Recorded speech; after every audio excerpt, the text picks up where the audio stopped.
Vai conhecer agora um pouco mais sobre os 4 candidatos à presidência da Câmara registrados até agora. Lembrando que a ordem de exibição das reportagens foi decidida por sorteio, numa reunião entre a coordenação dos veículos de comunicação da Câmara e os responsáveis pelas campanhas dos candidatos. Começamos com o perfil e a entrevista do mineiro Júlio Delgado, candidato do PSB. Coerente, dedicado e equilibrado. Os elogios são feitos por colegas parlamentares. O deputado mineiro Júlio Delgado, do PSB, tem 48 anos. Ele ganhou notoriedade pela atuação no Conselho de Ética da Câmara. Em 2005, presidiu o processo contra o deputado petista José Dirceu, então ministro da Casa Civil. Depois de 11 meses de investigação, Dirceu teve o mandato cassado. Em 2014, um novo processo contra um deputado que também pertenceu ao PT. Dessa vez, André Vargas, que ocupava a primeira vice-presidência da Câmara. O processo terminou com a cassação do mandato de André Vargas. Júlio Delgado tem formação em Direito, o que o ajudou nos julgamentos de que participou dentro do Conselho de Ética. Como assessor parlamentar, ganhou experiência sobre como funciona a Câmara dos Deputados. Júlio Delgado assumiu pela primeira vez o mandato em 1999, ainda pelo PMDB. Em 2002, concorreu pelo PPS. Com 2 anos de Câmara, assumiu a liderança do partido na casa. Discordando dos rumos partidários, troca o PPS pelo PSB, partido pelo qual assume agora o 5º mandato. Em 2013, disputou pela primeira vez a cadeira de presidente da Câmara. Em 2015, faz uma nova tentativa. O deputado Júlio Delgado, do PSB de Minas Gerais, candidato à presidência da Câmara, conversou com a jornalista Aline Machado. Deputado Júlio Delgado, quais seriam as suas prioridades caso o senhor seja eleito presidente da Câmara dos Deputados? A nossa prioridade maior é ressintonizar o parlamento com a sociedade brasileira.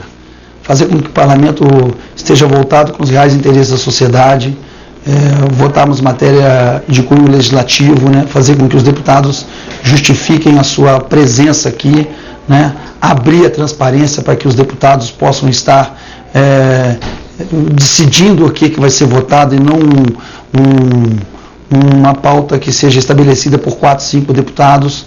A verdade é aposentar a velha política, fazer com que o parlamento esteja voltado à sociedade, não de costas como está hoje, o parlamento esteja elevado numa estatura com os outros poderes, com a independência necessária e verdadeira que precisa para que ele esteja uma nova ordem de relação com a sociedade e com o povo brasileiro. Numa democracia presidencialista, onde naturalmente existem freios e contrapesos em relação ao Executivo, ao Judiciário e ao Congresso, onde se encaixa exatamente o Legislativo? Qual seria a relação do Legislativo com o Palácio do Planalto num possível mandato do senhor aqui de 2 anos? Nossa relação com os outros poderes era republicana, institucional, a relação que é necessária ser feita. Nós temos que dizer que as eleições já acabaram, o governo estabelecido está aí, o poder judiciário, o poder constituído, que tem sua forma de escolha do seu presidente, e a nossa relação tem que ser também elevada nesse nível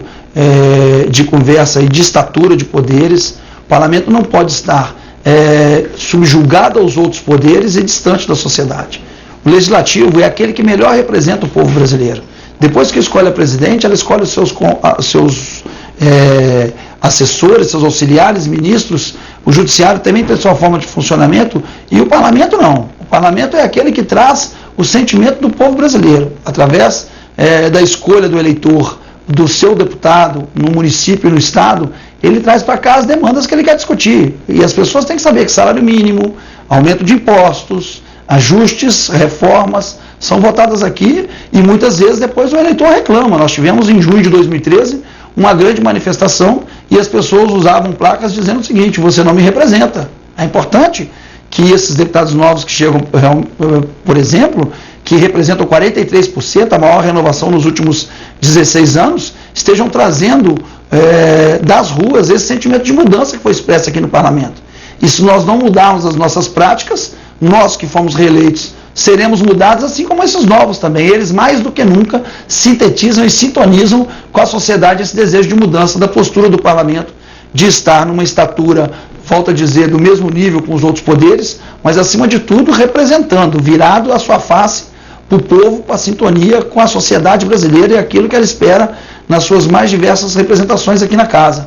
E é importante que a gente faça isso, estabelecendo uma pauta legislativa, fazendo com que, por exemplo, a reforma e o ajuste fiscal e trabalhista que foram anunciadas pelo ministro da Fazenda e a presidenta, através de medidas provisórias, serão discutidas aqui. E quantas matérias com relação a essa pauta trabalhista e previdenciária existem tramitando na casa? Várias, talvez milhares. Por que nós vamos dar prioridade a uma pauta que veio do Executivo, se nós temos no Legislativo matérias congêneres que nós vamos tentar fazer com que elas tenham um peso maior nessa discussão, porque a contribuição é a que vai valer para o povo brasileiro, que vai estar vivendo em cima de uma realidade estabelecida, aí sim, uma pauta colocada pelo Executivo, mas votada e estabelecida pela Casa Legislativa, que é a instância maior de representação do povo brasileiro. Deputado, o senhor mencionou a necessidade de mudar as práticas da classe política e também elencou várias propostas legislativas. Dentro desse leque de questões que o senhor sinalizou como importantes, qual seria a prioridade? Olha, eu posso dizer que a gente tem reforma política a ser votada, é clara, nós temos essas reformas trabalhistas e previdenciárias, nós temos que discutir o que é possível, o que vem pelo parlamento, que algumas já entram em vigor agora, essas medidas econômicas adotadas. O governo não precisa aumentar impostos, ele precisa gastar bem os recursos que tem.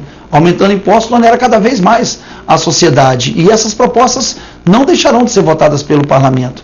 Não se pode analisar uma posição, por exemplo, do ministro que anuncia que vai aumentar a CID sobre gasolina e óleo diesel e dizer que a responsabilidade de um aumento para o consumidor vai ser feita pela Petrobras, como se a Petrobras fosse um órgão que não fizesse parte do governo. É a maior empresa pública do Brasil e tem essa responsabilidade e com certeza isso vai chegar no consumidor. Onde que é a pauta e o fórum de discussão? Aqui na nossa casa. Reforma política, por exemplo. Nós não vamos começar votando aquilo que mexe no voto do cidadão. Por exemplo, a forma de votação. Tem gente que defende o distrital misto, distrital puro, listão, chapão. O eleitor precisa estar esclarecido a respeito disso, porque ele quer escolher o seu representante que manda para esta casa. E isso é complicado. Agora, se você fala para ele que você quer votar o fim da reeleição com um mandato de 5 anos e a coincidência eleitoral, além de você fazer economia nos gastos, né, das campanhas eleitorais, você faz com que o eleitor saiba o que está sendo discutido, o que não dá para ficar, o que está aí. Nós estamos vendo a mostra agora com a CPMI da Petrobras, o escândalo do Petrolão, que a forma de financiamento por empresas, ela tem sacrificado muita classe política e deixado esse desgaste com a sociedade. Então é importante que a sociedade esteja preparada, atenta. Como é que você vai dizer, num plebiscito, por exemplo, que a reforma política vai ser estabelecida começando pela forma de financiamento de campanha, se o cidadão fala assim, primeiro, eu preciso de um atendimento de saúde aqui na minha cidade, na minha casa, eu preciso ter reforçado para os estados e municípios, que é a grande dificuldade, a questão que nós temos hoje, muito forte, das responsabilidades estarem nos estados e municípios e a arrecadação maior no governo federal. Essa é a grande questão. Eu tenho viajado pelo Brasil, a reclamação dos gestores, governadores, prefeitos de capitais é essa. Eles estão tendo cada vez mais responsabilidade e cada vez menos recursos, porque a arrecadação fica no executivo.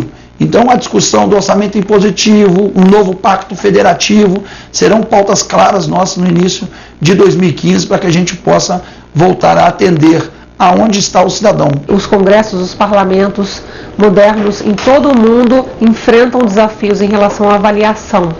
O que fazer para resgatar a imagem do Congresso brasileiro perante a população? Fazer diferente. Essa que é a questão. A gente tem aqui as gestões, eu tenho viajado pelo Brasil e levado o discurso e a prática dos últimos 4, 5 presidentes que presidiram essa casa.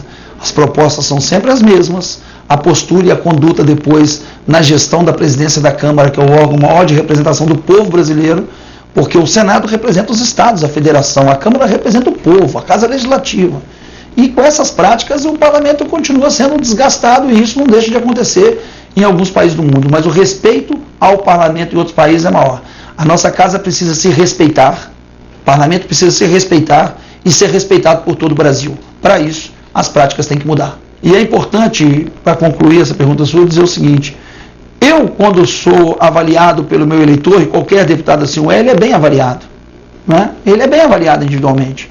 Por que esse mesmo eleitor, esse mesmo cidadão pesquisado, quando avalia o parlamento como um todo, ele avalia de uma forma diferente que ele avalia quem o representa?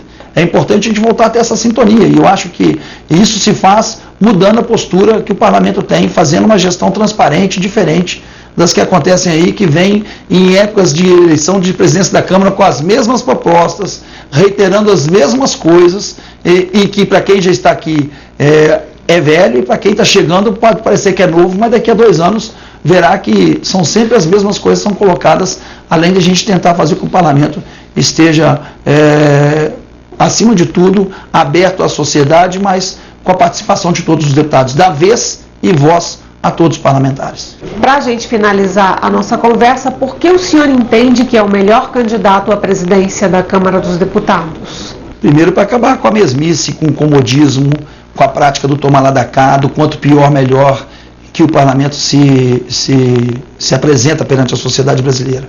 Para que isso possa ser diferente, a postura tem que ser de uma outra candidatura de verdadeira mudança.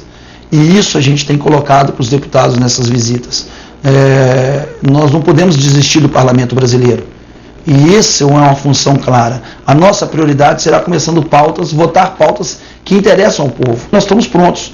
Logo no início dos trabalhos aqui legislativos, em 1º de fevereiro, eleito presidente, conduzir a reforma política, assim como alterações aqui no regimento, para que a gente possa dar uma dinâmica maior, fazer com que o parlamento possa estar dialogando com ele mesmo, a gente possa voltar até a partes, discussões que possam ser salutares para o desenvolvimento da sociedade, do parlamento e, consequentemente, do povo brasileiro. Fazendo isso, com certeza, nós vamos estar ressintonizando com a sociedade, com o povo brasileiro, e o parlamento vai voltar a ser respeitado como deveria ser. Deputado Júlio Delgado, muito obrigada pela entrevista. Muito obrigado. Estamos às ordens.